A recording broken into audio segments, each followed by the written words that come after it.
Welcome back to What's That Bass Wednesday. It is Thursday, February 13th, 2025, and we are here with the answer for yesterday's What's That Bass Wednesday.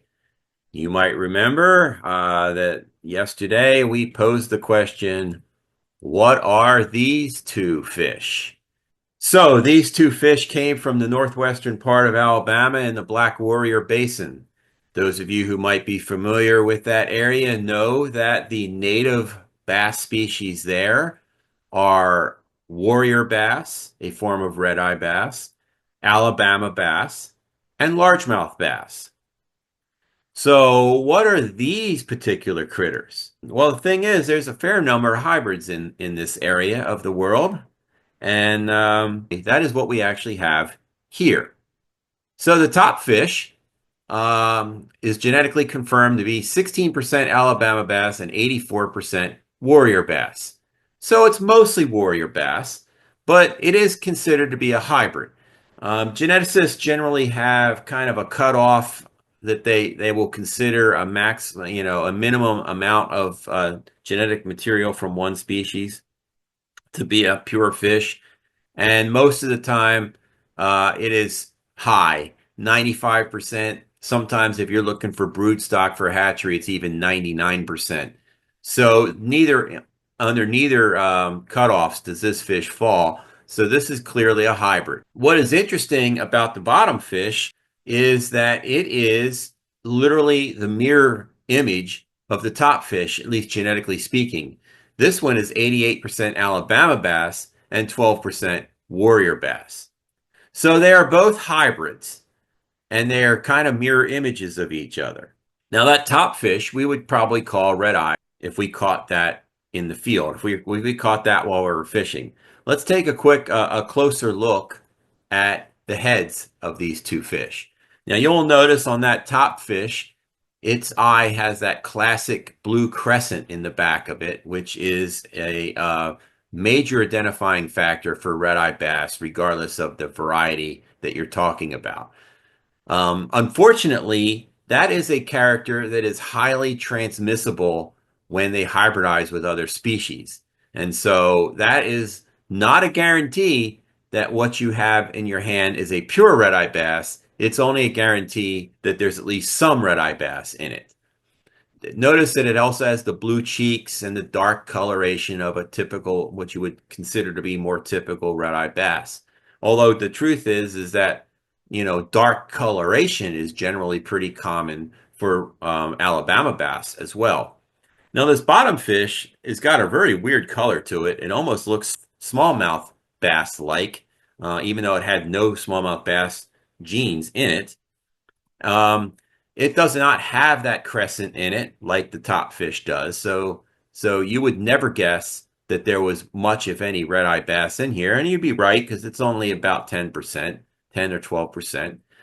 It does have some of the blue coloration down on the lower opercle, and also has some of those streaks on the cheek that you may characterize red-eye bass. Although, again, smallmouth bass look a lot like that too. The one thing that would tell you this is not a smallmouth bass is, if you look at the whole fish, you see those rows of horizontal spots below the lateral line. A smallmouth bass never have that.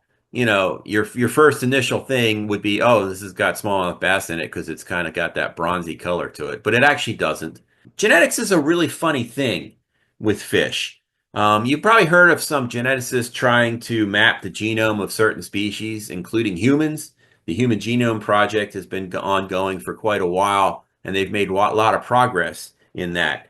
The goal there is to characterize all the genes present in a species and hopefully figure out what they do and what genes do what.